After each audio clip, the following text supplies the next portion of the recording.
Hey, Dr. Alex, veterinary care is too expensive. Do I really have to do that MRI in my dog?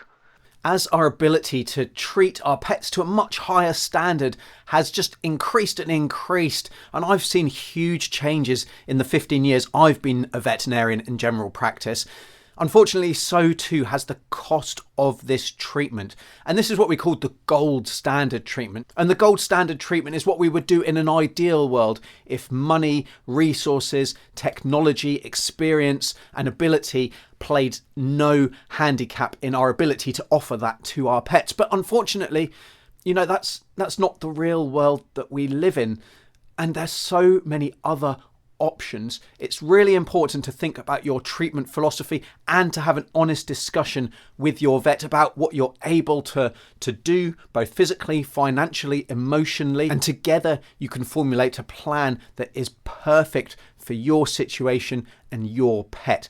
This is important in every stage of life, but never more so than in our senior pets, our older dogs and cats, who unfortunately do often suffer with different varying health challenges. Some of them come on very quickly, others are more gradual and insidious. And while, yes, I agree that often the gold standard care can be completely unaffordable for the vast majority of pet parents in some conditions, that doesn't absolve us of responsibility of taking some action that can make a huge difference to the quality of life of your dog or cat. And I discussed these ideas more with Dr. Mary Gardner, who gave some fantastic insights because she treats nothing but older pets and deals with hospice care and end-of-life care. And this is what she had to say.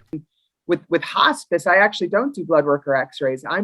I'm making sure they're just comfortable and the last few weeks before they pass. And I don't care what their kidney's doing. I just got to make sure that they're not feeling nauseous and crappy. Yeah. It isn't always about the medicine, but let me tell you, feeling good and not anxious is a good thing. And we can do that as veterinarians, right? Who wants to feel nauseous or dehydrated or painful?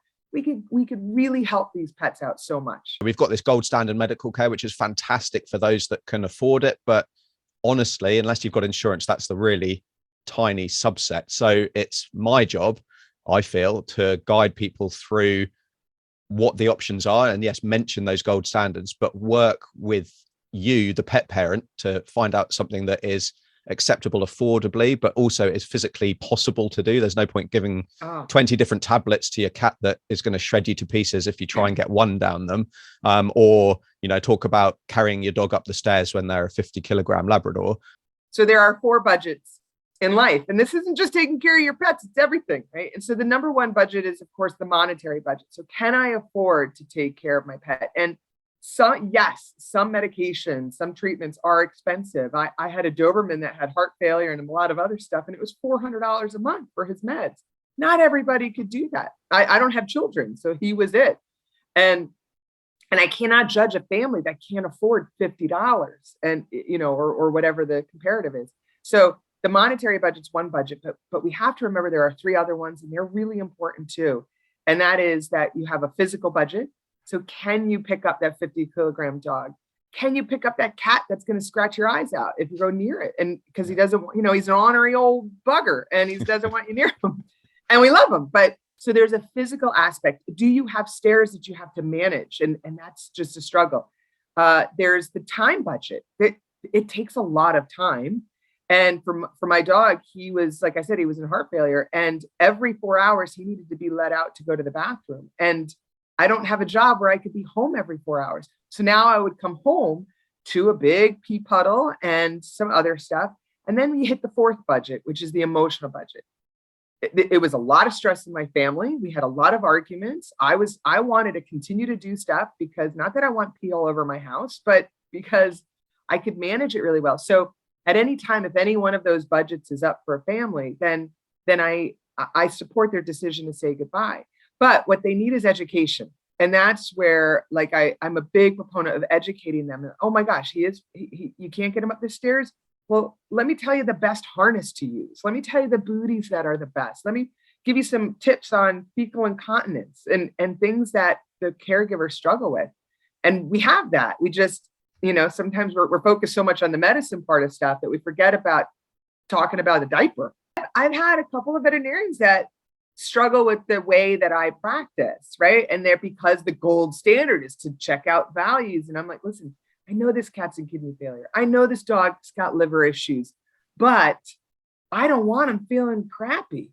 I want him to feel good. And even if that means I take away some days from their lifespan, I know that their, health span was better. And that's what's most important. End of life, like my world with hospice, it's not about prolonging suffering. I want to make sure that they live well until they pass. And sometimes I'm giving things that over 3 years might be a problem, but over 3 months, it's not. Sometimes simple interventions are all it takes to improve, and sometimes drastically improve the quality of life of your older dog or cat, or even your younger dog or cat. And you can find out more in the video linked on screen now. So make sure you click there. And until next time, I'm veterinarian Dr. Alex. This is Our Pets Health, because they're family.